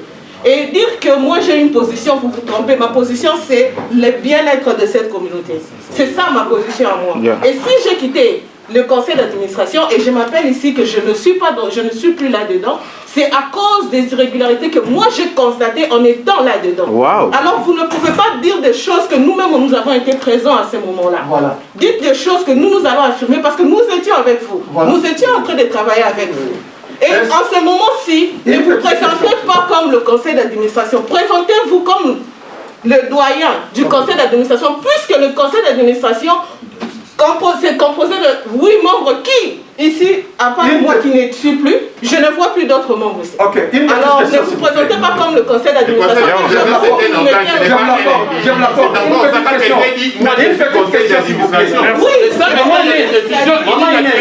Maman Inès, est-ce que vous pouvez confirmer ici, ou affirmer que ce rapport ici, que ce n'est pas le conseil d'administration dans son entièreté qui a fait ce rapport. Quel rapport? De quel rapport vous parlez? Les rapports des dossiers, lorsque vous avez reçu les dossiers. Non, monsieur Dan, nous avons eu plusieurs réunions. Je demande seulement sur les rapports. Si ce rapport ici n'a pas été confectionné dans les conseils de vous parlez d'un rapport qui en réalité est un peu parlant du calendrier dont vous avancez. Et ça a été la dernière réunion où moi j'ai assisté. Le calendrier. Ce qui veut dire que votre mission ne s'est pas arrêtée là. Votre mission c'était de nous emmener aux élections et non pas nous établir un calendrier. Établir un calendrier c'est une chose. Nous emmener aux élections. Nous avons établi ce calendrier ensemble. Nous avons établi ce calendrier ensemble. Comment vous comme pasteur Marc avait fait. Pour les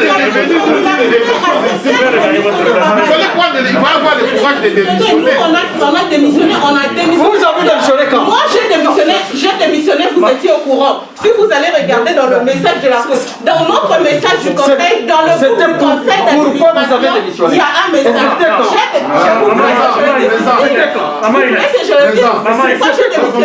Normalement, selon notre statut, nous ne sommes pas permis de sortir ce qui s'est dit dans le groupe, dans le conseil. Normalement, nous ne sommes pas permis de le dire comme ça en public, à moins que j'aie ces droits de le faire. Mais j'ai eu de bonnes raisons pour le bien-être de la communauté de démissionner. Ça, c'était la première raison. Deuxième raison, par honneur, que je demanderais à Papa Dan de faire.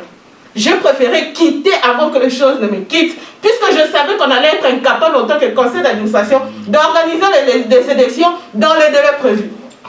C'était à cause aussi de mon honneur. Je n'ai pas voulu aujourd'hui qu'on me pointe du doigt comme on vous pointe du doigt, monsieur David. Je préférais on a été tous ensemble. Que parce que les élections avec la lutte de ce qui s'est passé. On a été tout le monde était dans le conseil d'administration. Je n'étais pas seul. S'il vous plaît. Je n'étais pas seul. S'il vous plaît.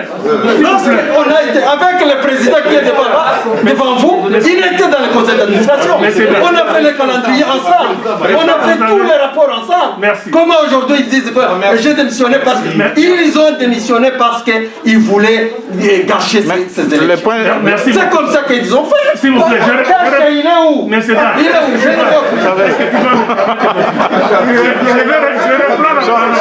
Son point de vue individuel, ça ne peut pas vous faire partir, monsieur Dan. Son point de vue, ça ne peut pas vous faire partir. Ça, ce n'est que son point de vue. S'il vous plaît. Comment? Son point de vue, il est là.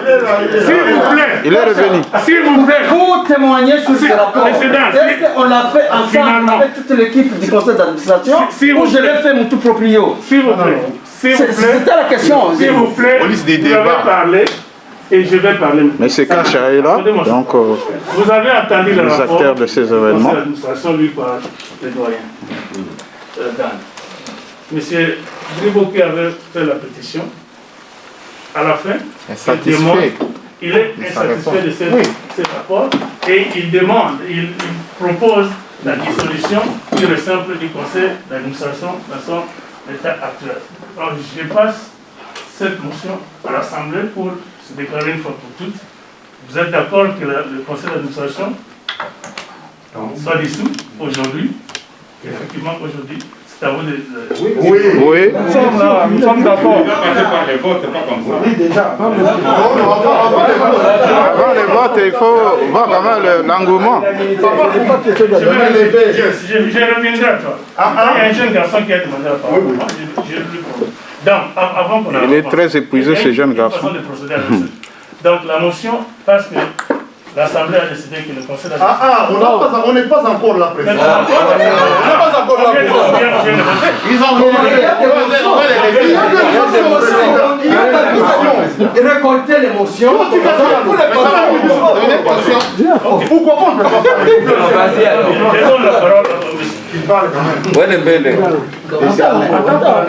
Papa, tawana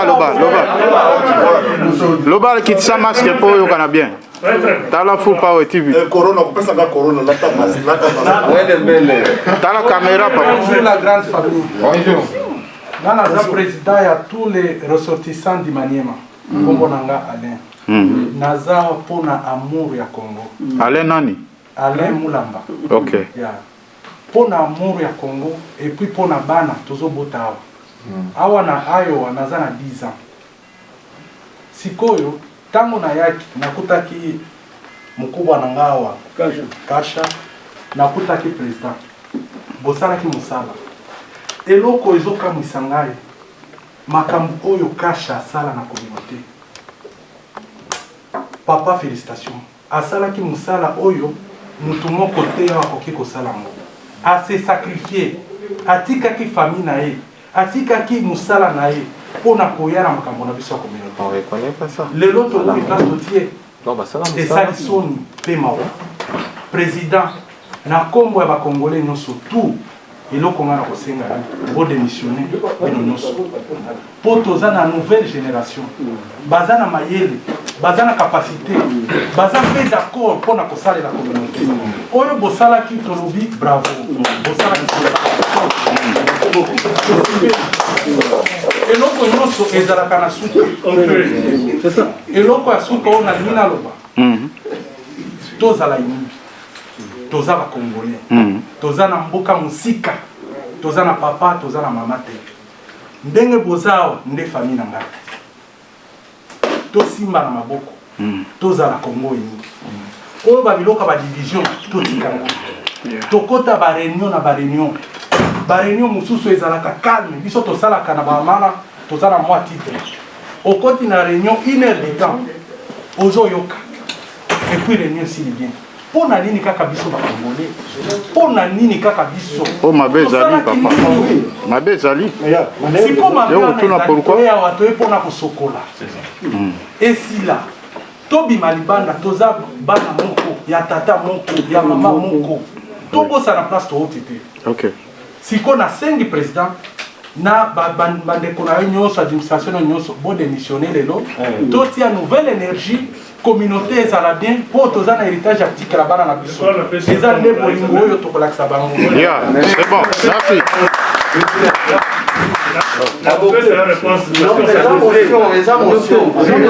adopté, ça c'est bien.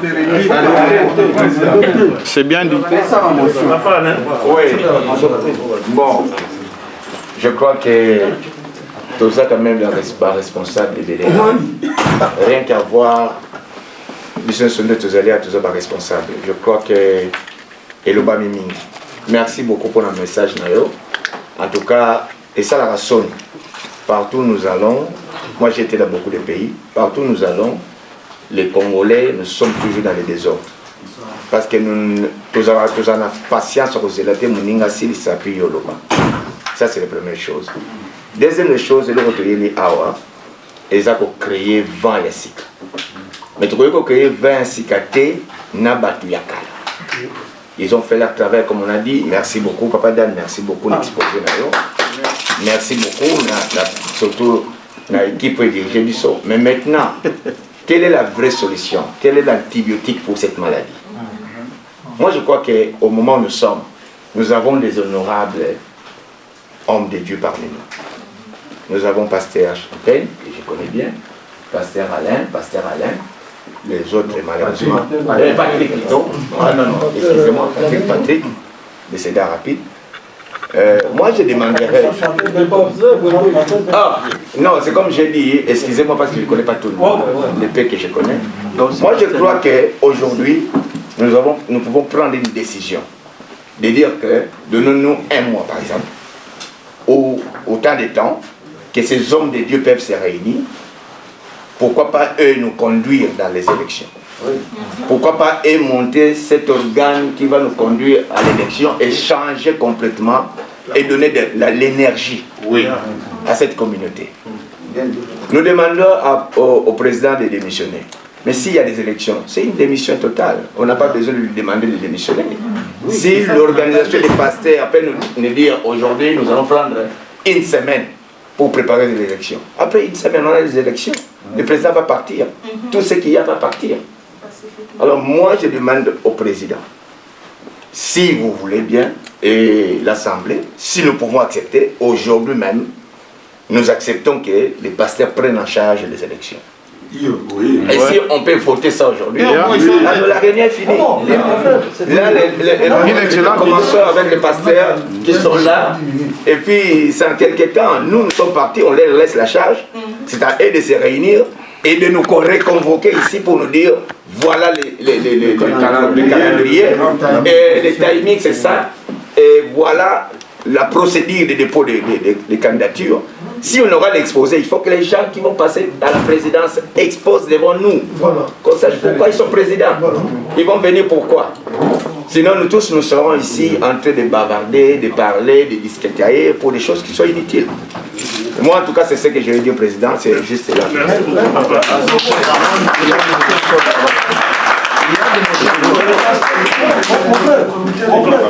Moi, je voudrais dire quelque chose. Président. Yuma, tu peux parler peut-être 1 minute, s'il vous plaît. Le message. Bonjour. Bonjour à tout le monde. Moi c'est Juma. On a occupé Koloba. Komba mboka nini papa? Juma. Ah, ouais. Juma nani? Shabani. Ouais, ça va. Ok. Ngana ke na nzela na ye. Pe na nzela ya ne. Toyokaki discours ya papa Dan. Après ce rapport na ye, je sais très bien que rapport wana papa Dan apesaki président aza na kati, vice-président aza na kati. Basalaki yango bango nyonso. Eza rapport ya Dan ye moko te. Soki eza yango ye moko te ya ye moko, bango bako répliquer balobake baya nano bamona yango te, nano basala yango te. Tokendaki na élection mbala liboso. Pasteur nde azalaki chargé ya baélection wana. Tokomi na kati toboyi baélection esalama. Bapapier etambolaki na bakampagne na bandako. Tosignaki yango. Mokolo wana élection esalamaki te. Jour on a papa pasteur a démissionné dans la position, dans la poste. Donc on a mon collègue qui topé ça qui va en 2 mois. Na 2 mois on a toqué des sous na Katiana ni a jour élection. Donc comme na jour élection, pétition sous élection et Koufi. Tilelo. Bango basala qui va réunion après jour wana je pense. Il fallait donner à biso ba réunion wana nyonso bazale ko sala depuis juin. Tilelo pona nini mokolo moko te balinga ki biso ba yebisa biso OK tosi to sali réunion pona kotala pétition wana basala ki elekaki boye réunion élection salama ki te pona ba réseau etiko to continuer na ndenge ya depuis juin, Tilelo, Daniel, Sokeza Dan, Sokeza vice-président, Sokeza président, Mongo Nanga Bazanango. Parce que Ngape Natia qui candidature Nangai. Bambongo na biso Bazanango. Na évité, eza na maboko ya nani, na évité eza na poche ya nani. Chèque total. Chèque total, oui. Siko lelo toza. On sait déjà, toyebi déjà, ngana zawa depuis 2004. Nazalaki mwana mukita mwana komake na mboka ngande na kotaki président kuma azwaki voix na ngai depuis 2004 nazawa tosali ba élection nazawa tilelo na koli azali kaka vice-président azali kaka siko biloko nyonso bolo soki bolobi ke Dan abima soki botiki bango mibale tokokoma na tokokoma na élection jamais. Bango il faut babima à partir ya lelo bango nyonso babima ba pasteur soki eza ba pasteur soki tokopona bato mosusu babandi kodirige communauté kotuna bango eloko moko te eza kaka élection. Tuna bango eloko moko te basi babimi bakopesa biso ba idée mosusu te soto comité lokoya nde kotuna bango ba idée mais pour les élections toza na idée na bango te les pasteurs ou bien bato toko choisir lelo bango nde bako sala nani bako diriger biso tina élection parce que ngana yebi na yebisi bino ngana yebi depuis 2004 naza soki to tiki bango non, il va passer, on a proposé les pasteurs. Donc, ils ne feront pas partir d'équipe Moana. Ce sont les pasteurs qui vont faire les calendriers. Moi j'ai une question. S'il vous plaît, le journaliste aussi a une question.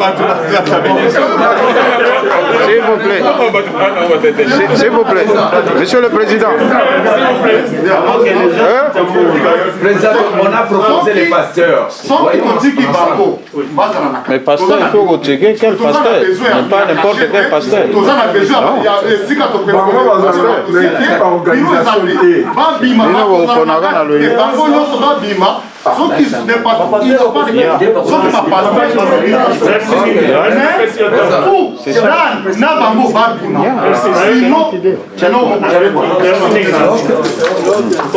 Papa, s'il vous plaît, moi j'ai une question en tant que journaliste, s'il vous plaît. S'il vous plaît, papa.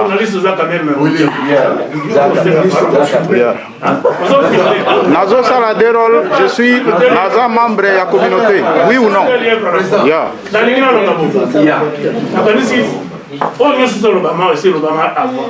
Il n'y a pas quelque chose de nouveau ici. Vous allez clair. Hein? Assemblée à Mossé qui conseille l'administration des message.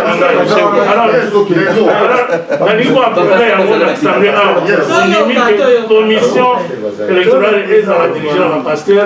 Oui. Mais qui sont pour? Majorité.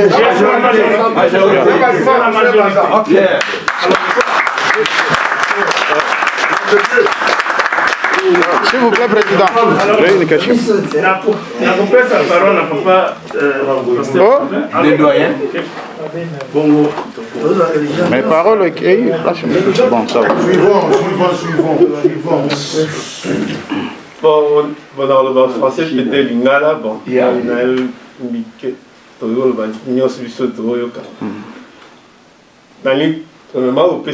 assemblée. Merci. On a, comme on a pasteur ni au service de Zali, on a origine congolaise, que ils ont papa d'an, ils ont maman, président, biso de l'unique communauté qui est. Et bah on bon ensemble, bon, na ebi biso de l'ebi sur le pasteur, bon. Mais tous Zali quand même un pasteur. Bah on y a sauté, mais le pasteur Zali, on y a sur la biso na communauté Zali. Et tous les déjà certains pasteurs tout à la carte au sol là au baril au Sunaviso pour être le président à lobby d'ici janvier 2021. Non, décembre, il y a le week à la tête. Janvier 2021. Ça dépendra de la disponibilité.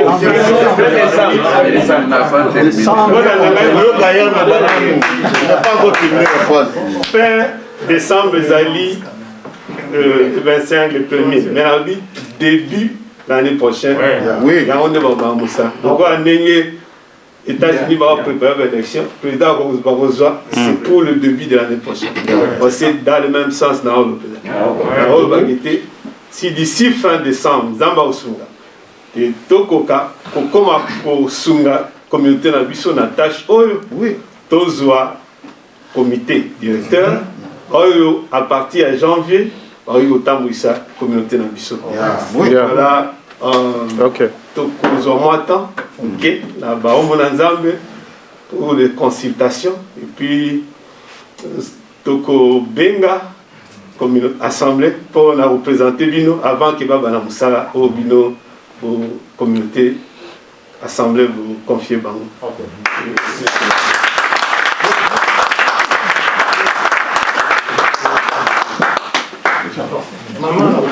Moi, je suis très contente. Merci, c'est ma première fois. Moi, c'est ma première. C'est ma première fois d'assister dans déjà des. Oui, nous avons appuyé l'idée de l'OPC pour diriger la communauté par de pasteurs. Je crois bien que c'est la communauté congolaise. Il n'y a pas que. Il y a des chrétiens, il y a des musulmans. Moi-même, je suis chrétienne, mais il y a des musulmans, il y a d'autres religions. Parce qu'on est en train de parler pour le pasteur. Ils sont en train peut-être le chrétien. il serait mieux aussi d'associer les autres communautés, donc les autres églises, dans les autres confessions religieuses, dans cette affaire. Dans cette démarche. Travailler en collaboration. Pour qu'il n'y ait pas de discrimination, non seulement les chrétiens, non seulement les chrétiens, soient unis et travailler ensemble aussi pour l'avancement.